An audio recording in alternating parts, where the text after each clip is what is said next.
It's another Manly Monday, and this Manly Monday, I'm recording this with a splitting headache, guys, so forgive me. Right here. Oh, not happy. So, anyway, yeah, we're talking about, is it misogyny or is it negative self-talk coming out? And this has come from quite a few conversations I've had with people where they say something that by, conventional feminist wisdom would be considered horribly, condescending, sexist, whatever. And I say to them, would you say that to another guy? And they go, yeah. And it's like, okay, I take their word for it. And then I listen to how they talk.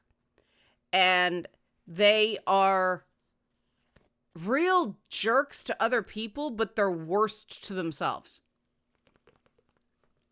And so the lack of self-compassion, the really brutal self-talk affects how they engage with the world, how they engage with other people. So they're not sexist, they're just an equal opportunity asshole. And so that's really important, because the other thing I've noticed is that people tend to, when they're deeply in pain, they speak about things, as I call it, globally, right? Instead of it just being that man that hurt them, it's men, right? Or it being that woman that hurt them, it's women, right? It's so painful, or the rejection is so profound that it's not me, it's half the human population. Obviously, this isn't logical, it's emotional. By the way, if you like this content, kick a few bucks to Eileen's aunt's crowdfund to save her house, do some Spider-Man shit. I am here for it. We are up to, what is it? I haven't checked it in a while. We are at officially 33% of goal. Now, a third of the way there. We were at 32 on Friday. So it might be more by the time this video drops. I'm pre-recording. But so the negative self-talk is something you can be gentler with yourself with. Give yourself some grace. Talk to yourself the way you'd talk to a good friend of yours going through a hard time, not the way you normally talk to yourself. Whatever disapproving parent taught you to beat the crap out of yourself, it's not helping you. Every performance expert out there, every psychologist that studies this stuff comes to the same conclusion, that going easier leads to better results. That doesn't mean you don't hold yourself accountable. It's more like, I made a mistake, I'll correct it going forward.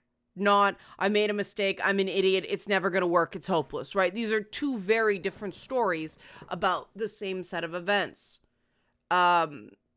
Reformed self-abuser that way, okay? I know the signs.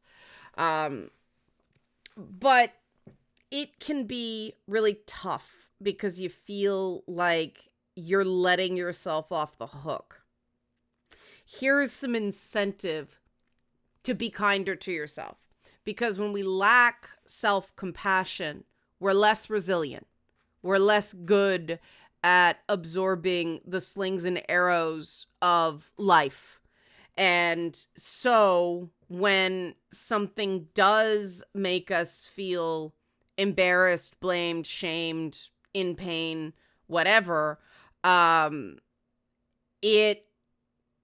we don't react as well if we're less compassionate with ourselves, if we're unable to admit that something hurt us or shamed us or embarrassed us because we think it's weakness. And this is what a lot of manosphere content preys on with the tough talk. whenever some guru starts going on about pull yourself up by the bootstraps, or, the men are dangerous and it's important to know you're dangerous so you don't hurt. This is such crap. You don't have to be dangerous to matter. People who talk that way, it suggests to me that they are not regulated and they are not able to talk themselves through difficult situations. You may recognize that second thing about men are dangerous, the most dangerous, danger, I am dangerous. That guy's a licensed psychologist. Yikes. Those of you who know what I'm talking about know who I'm talking about. It's not so. Someone can be strong without being dangerous. Someone who is regulated is not dangerous. And the guys that are advertising that if men are honest with themselves, they'll admit they're a danger. And that's why we have shit like the man versus bear thing that nobody likes, right? Nobody likes the idea that women would feel more comfortable with a wild animal than a human man. Some women. And, there's a tendency to go, that's just stupid, but it's not. I mean, there was a story this week that women in the San Francisco area, in the Bay Area, are opting for autonomous taxis, self-driving cars, instead of a Lyft or an Uber because they feel safer. And the fact that, why do they feel safer? Well, an Uber driver asked them out on a date once and they felt unsafe. There's this belief that if you say no to a man, he's gonna snap on you and get violent or abusive, somehow. And this is not good for anybody. And these are real beliefs. Whether you think they're warranted or not, these are real. These are sincere beliefs. The same way guys that have been lured into the manosphere with echoing that really brutal self-talk. Get up, don't be a loser, don't be a failure, that critic instead of a compassionate coach. They lure people in because it sounds true. And then they tell them a lot of stuff that doesn't work because it comes from the false premise that you can beat yourself up into wellness and success. And here's the thing. You can drive yourself hard into making a lot of money, but it's never going to be enough if you don't like yourself. It's never going to be enough if you can't look yourself in the mirror and go, you know what? I'm okay with who I am. You don't have to think you're perfect. God, nobody's perfect, right? But just my good qualities outweigh my bad qualities. I do try. I think I'm a pretty decent human. That kind of stuff. If you're full of self-loathing, your worldview is not working for you. Period. End of story. Because people whose philosophies and worldviews work don't hate themselves or think they're unlovable, right? Changes have to be made there.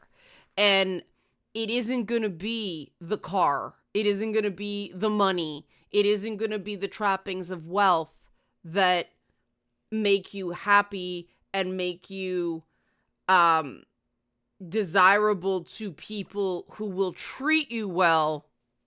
That's a great way to attract shallow people that are going to verify every horrible thing they taught you about, in this case, women, right? Women who do the same thing, they make themselves look a certain way to appeal to a certain type of very shallow man that will treat them poorly And don't get me started about the whole LGBTQ plus scene. Holy shit, the toxicity. We could talk for 4 hours, right?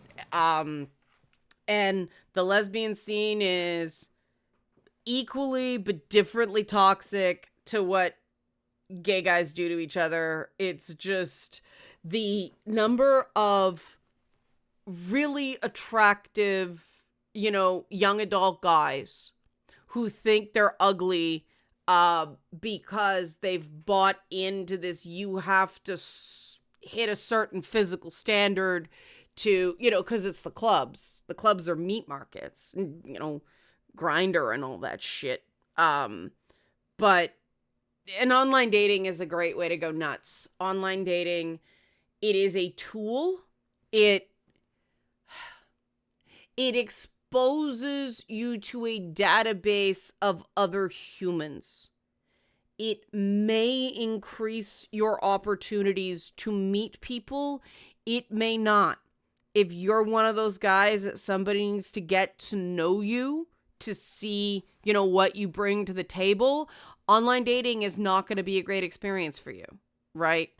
And I do think online dating with the window shopping quality of people just going through people's pictures like it's a clothing rack, it leads to an unhealthy dynamic. So those bad experiences you've had are real and they're valid. Just, it's not, the fault of the gender you're attracted to as a whole. The reason we have that, women go, men suck, men go, women are bitches, that is that sense of rejection, that sense that we're not good enough, being so overwhelming that we have to fling it away from us. And when you have to fling it at an entire class of people, that's some pretty serious bad vibes, right? Like, that's a lot to be carrying around, and it's not necessary. I've been doing casting for stuff lately, and it's an awful process to be the person auditioning. It's awful for me doing the selecting too, because somebody will be great but not right for the part, and that doesn't mean they're not good. It's just it's amazing how many people, the minute you say audition, you don't hear from them again. And that says to me that it's fear of rejection, and in this case this is all men, right? Because it's an actor we're casting for something. And yeah, maybe a quarter of the people who originally responded to the casting call actually went through and submitted their taped audition. That's staggering to me, as somebody who does voice work auditions and knows that, the vast majority of them ain't gonna go anywhere because it's a shot in the dark. There's not enough information to tailor what you're doing to what they want. It's just luck, right? And you just got to keep doing it. So I won't spend a ton of time on it. I'll send it off. I'll forget about it in like 2 days. You don't get attached to it. People are like that too. It's not that it doesn't seem like a cool part. Not that it doesn't seem like it would be really cool to do it. It's just, that'd be cool, but I'm not tying my value to it. And it's the same, somebody seems really neat. Don't get attached. A woman starts talking to you, don't run down the road and, start planning your life together. And honestly, if a woman insists on a really expensive dinner on the first date, next. Because personally, wanting something casual means you're focused on the person, not the expensive lifestyle. And you want it to sort of go up from the first date, right? Casual restaurant, or meet for drinks in a bar that's not too loud, or even coffee, Nice coffee shop, not one of the chain shit for me. Because it shows personality if you know an independently owned coffee shop in your area. Or a cool little restaurant that isn't one of the chains, that isn't expensive. That to me says something about you. It shows you're thinking about it. It shows you have a life. That should be enough for a first date, right? You don't have to break the bank. That just shows that the values are just not there. But, then you hear stories, they're all over, TikTok and Instagram, of a woman spent a lot of time getting ready, and she shows up on the date. The guy goes, nah, not feeling it, and just leaves.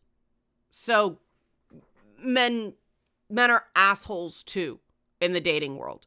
And this is where people get the emotional reaction and go, but,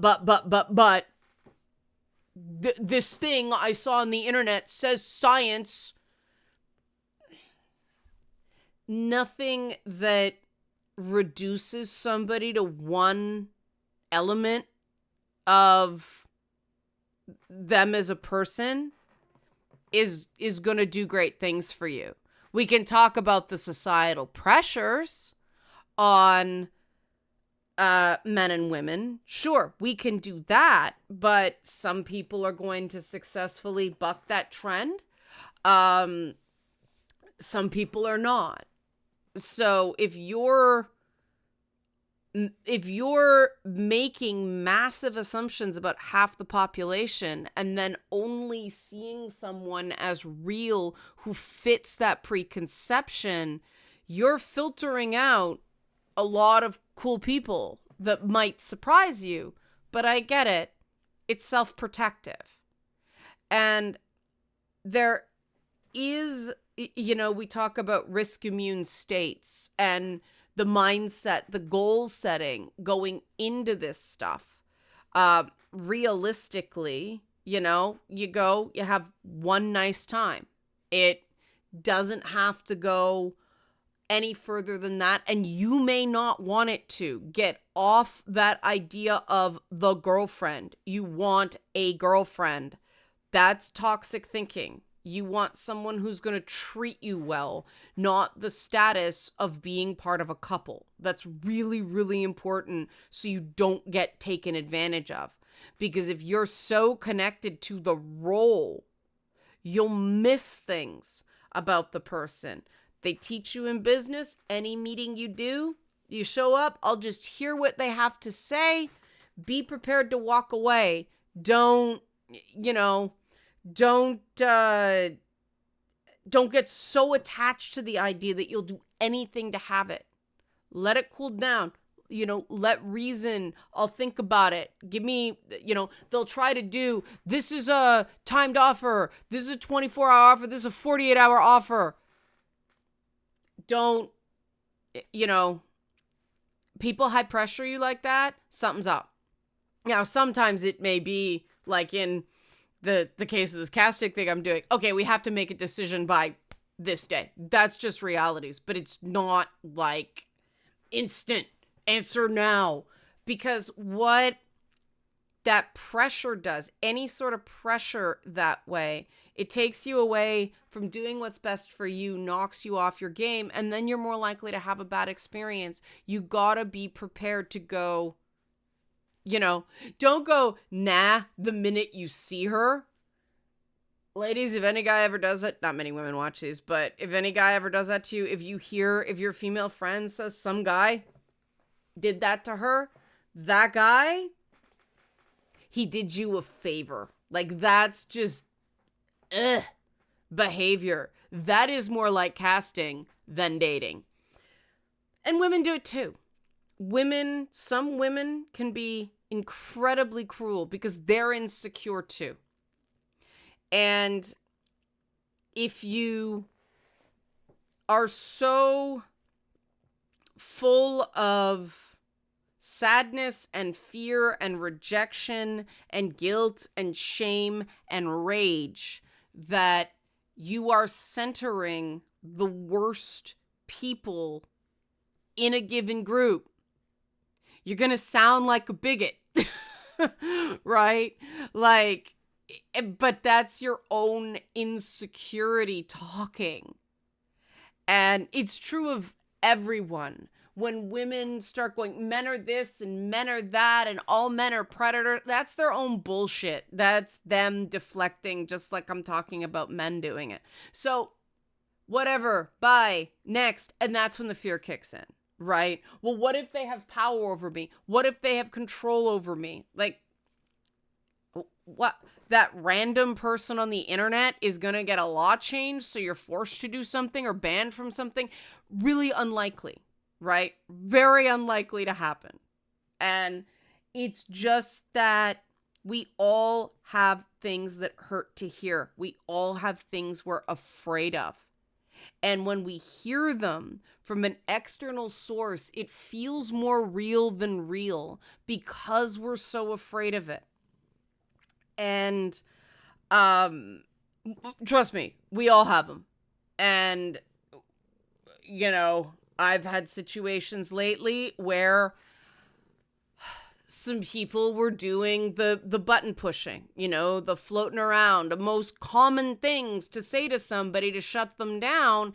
And because I know it, I'm aware of it. The minute they start doing it, it's like, oh, no, no, no, no, no. I have a 3 strikes you're out rule for assuming intents, and the problem is you. I'll let them know, please don't do that. Don't try to read my mind. If they do it again, we're done.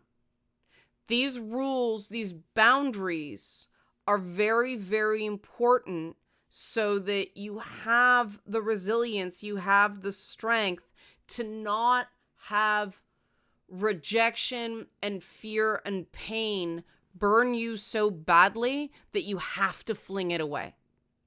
When women are going on about how bad men are, that's projection. That's something so unbearable inside them that they have to blame somebody else. And the guys blaming women for stuff, you know, stereotyping and pigeonholing and believing that crap of all women want this, women want that, or if a woman doesn't, well, you're not normal or you're lying.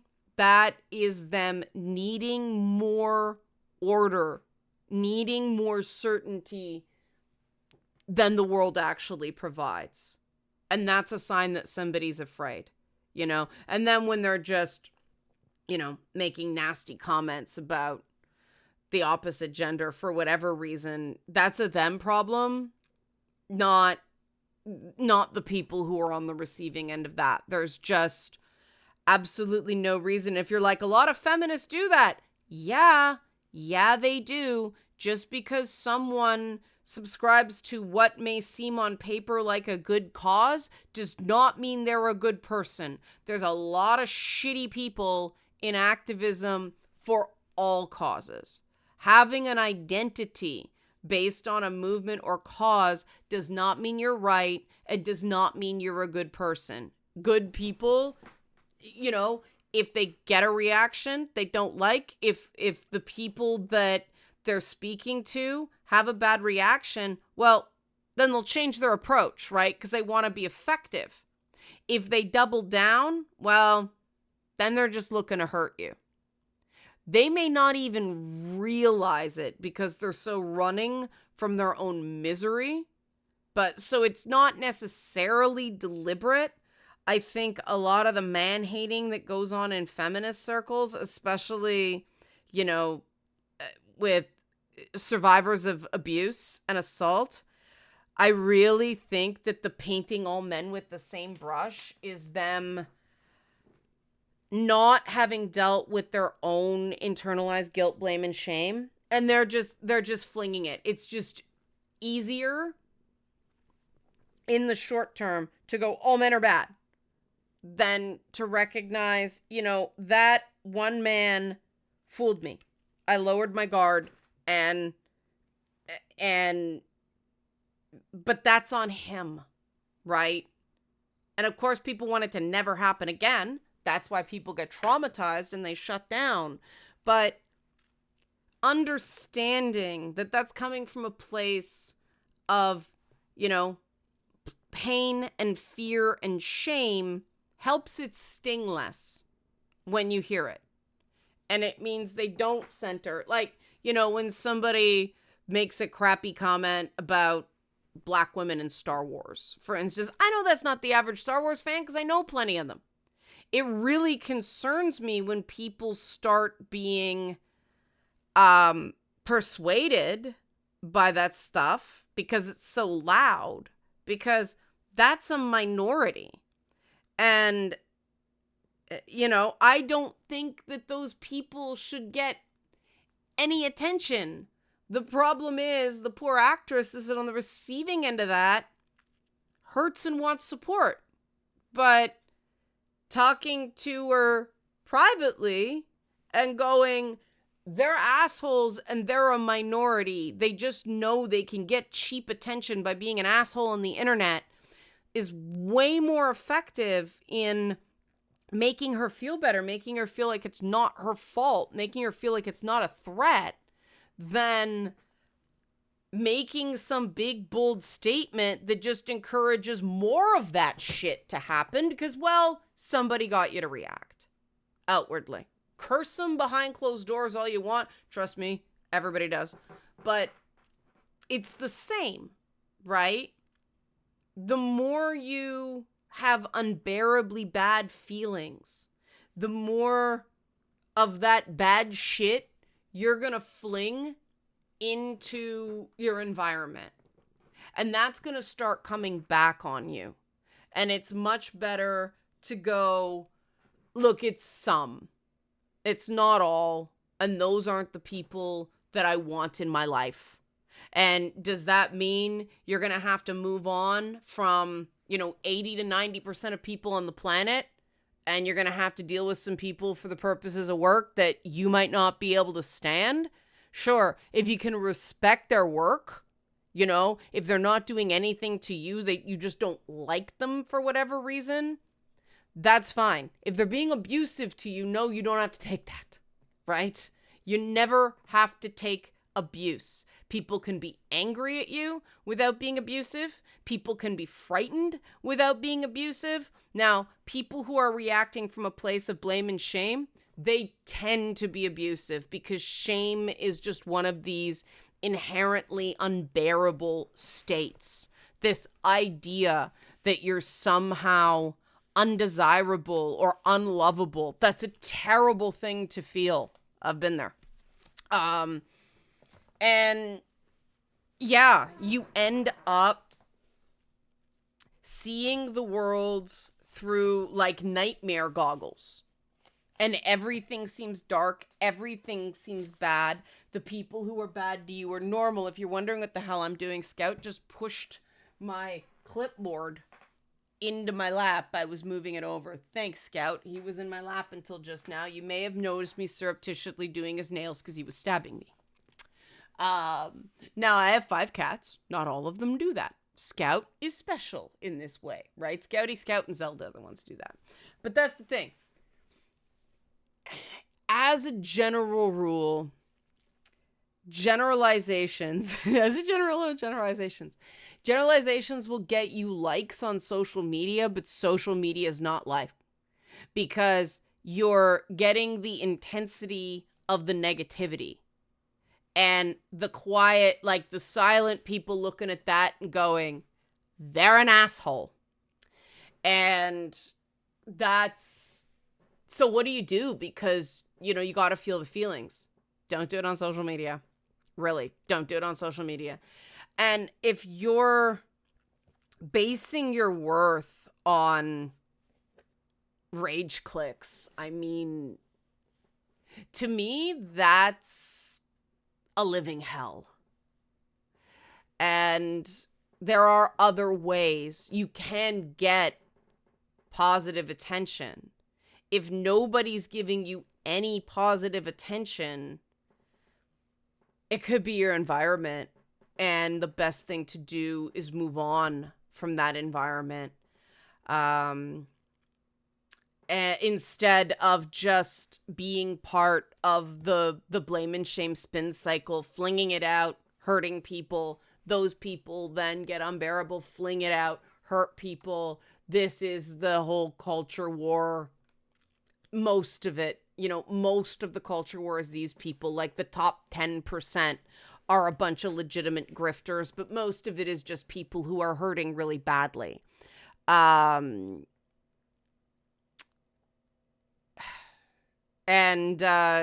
what do? Well, again, set realistic goals for things. And when you start generalizing, when you catch yourself generalizing, and this may actually be something you can ask a friend for help for, if they catch you generalizing, just go, hey, that's the thing we talked about. Oh, to make you more aware of it. Because if you, actually want a woman to be your romantic partner, making negative generalizations about women is really going to lower your odds. And if you don't care, well, you're going to have to work with women. You're, friends of either gender are great. You can't go through life, and I don't care who you are. This is true for men. This is true for women. This is true of non-binary people, gender fluid people. You can't go through life avoiding half the population. You can't, Do your women's groups, do your men's groups, do your boys' nights, do your women's night. Oh God, ladies' night. I hate it. I stopped going to ladies' nights because they ended up being just a bunch of women drinking too sweet alcohol and complaining about their male partners. And I couldn't stand it. And now I have friends who are cooler and like bookish and gamers. And so we talk shit about A Court of Thorn and Roses and Dragon Age, right? Like in fun. But that's a hell of a lot healthier. You're allowed to go, this ain't my scene. You're allowed to go, this ain't my people. And get those boundaries. Get that gentler self-talk. It will make a huge difference. You do not have to be, super great looking. You don't have to be super smart. You don't have to be super successful as long as you are responsible.